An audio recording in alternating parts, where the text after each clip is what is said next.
Hau zer da, Bilboko arnasgunea, edo arnasguneetako bat, Bilbo hiria irratia. Arnasgunea edo harigunea zergatik ete den, bada, berton, euskaraz dugulako programazioaren 89,9. Beste 0,0 txiki hori katalan eta galego herriei eskaintzen dieguna. Musika, notiziak, bertsoa, berba, dana euskaraz, euskara bizian, gurea eta Bilbo handian. Gile-gile den gauz, hementxe Bilbon, eta hau den da euskararen arnasgune bat da, bertan. Zergatik, Manoli? Gu espalduna gazelako eta nahi duguelako Bilbon esperaz egitik bai, da horren bizkate Bilboi espalduntzen horreitzen. Da gero, gu esperaz nahi dugulako izi. Horrega etxi, gure neskak edadanak, espalduna dira, eta orduan guk etxen dugu klientekin askotan esperaz, porque askorek etxezku, eta gero ingurun esperaz berratzen dugu.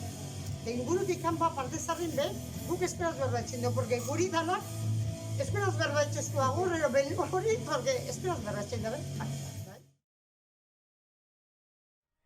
Egunon, hau gaurko abokatuen bulegoa da?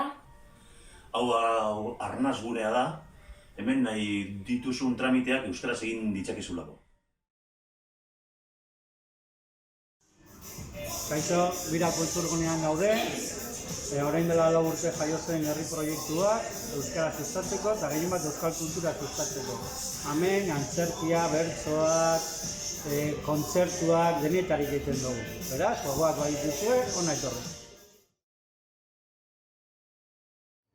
Bilboko beste arnasgune bat, Botojorran bertso eskola da. Zergatik? Botojorran bertso eskola, hementxe, Iñakiren tabernan, eguenero, elkartzen da, bertsotan aritzeko, hitz egiteko, eta hainbat gauzatarako, batez be, bertsotarako. Eta, ugaz batera, beste hainbat jende elkartzen da, nahi dagoen atortzen da, eta hori gai euskara hutsean, beste hainbat bertso eskola bezala. Eta non elkartzen gara? Iñakiren tabernan elkartzen gara.